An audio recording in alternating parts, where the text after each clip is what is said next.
All right, hey, John Cruz, professional bass angler here, fish the Bassmaster Elite Series and owner of Missle Baits. What inspired you to start Missle Baits? So Missle Baits is really kind of a business project that kind of spawned off of wanting to get into something in the fishing world, in addition to being a pro angler. So I started working with the Spro Corporation designing crankbaits. I really love that design and promotion process. So I said, man, I really want to do that in soft plastics. And here I am 12 and a half years later, almost 13 years later, after I started Missle Baits, and we're still doing it, still designing baits and still promoting them and all that kind of stuff. And that's how the Little John got its name, is that correct? Yeah, absolutely. That's the Little John was the very first crankbait that I designed for Spro, and I've designed probably about 18 baits since then for the Spro Corporation. And what led you to design the D-bomb that we all know and love, and were you expecting the bait to explode as much as it did when it was initially created and put on the market? Yeah, so the D-bomb, it's our flagship, home run bait from day one. That's one of the baits, the first 5 baits we started with Missle Baits is that D-bomb. And I found myself fishing a beaver. The reaction beaver was like the first creature bait of that type that was on the market, and I really liked it. I thought it was awesome. It's still a great bait, but there's like some issues with it, with like the hookup ratio, and it darts on the fall. I wanted something that had a little more presence, and I love ringworms, so I was like, man, I'm just going to make a big fat ringworm body for this thing, and I wanted different appendages that had more action when the bait was stopped. That was one of the things I didn't like about the beaver, but once I did that, it became a totally different bait. Like, it was not another beaver, it's a totally different bait. The D-bomb is more like a jig than it is a beaver, so that bait, it kind of morphed into its own category, and there's a lot of other imitation baits in addition to the D-bomb now. But yeah, it's one of those baits that just kind of took a life of its own. I went through about 5 different versions before I got the bait just right.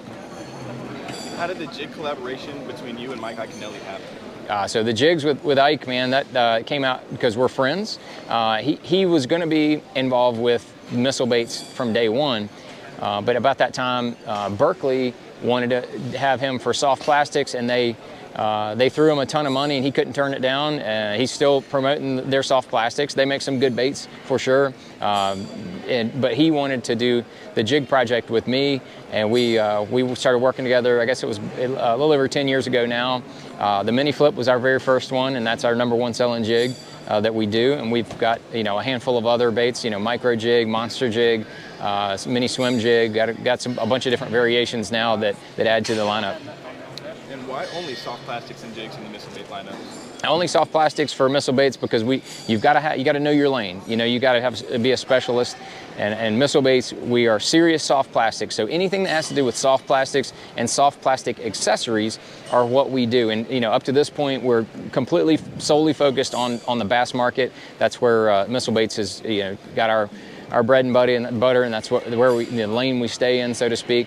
So I still do baits with Spro Corporation. I'm even doing some soft plastic type baits with Spro as well, but they're baits that we can't make in the United States through Missle. So it's kind of a cool collaboration on a number of different baits with Spro. And I have a big line of hard baits with Spro, and that's why we're never going to do hard baits with Missle.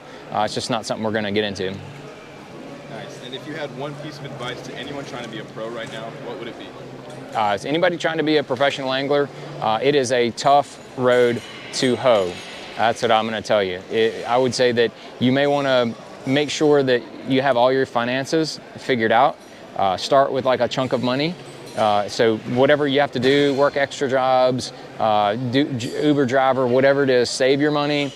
Have that extra money before you even start, because if you start and you're already kind of like, not sure if you can make it through one season, even if you don't make any money, that's not a good way to start, because, just like any other small business, the majority of small businesses that fail because they're underfunded, which means they don't have enough money when they start. So whatever your business plan is, triple that amount. That's the money you really need to start with. So same thing goes for bass fishing. If you start out and you don't have enough money to really get going, you're probably going to run out of money at some point in time, and then you're going to end up failing. Not because you're not be able to catch them good enough. I mean, you might get lucky and win a big tournament, get you that money that you should have started with to be able to keep going.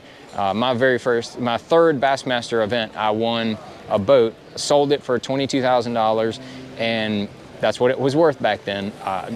The same boat now probably worth $80,000, but that was what I won back then, and that was really that chunk of money that I needed. I didn't probably have enough money when I started, looking back on it, but that extra 22 grand gave me what I needed to get going. We didn't have the entry fees as high as they are now, all that kind of stuff when I got going. So, that's my best advice. You can figure out the fishing stuff.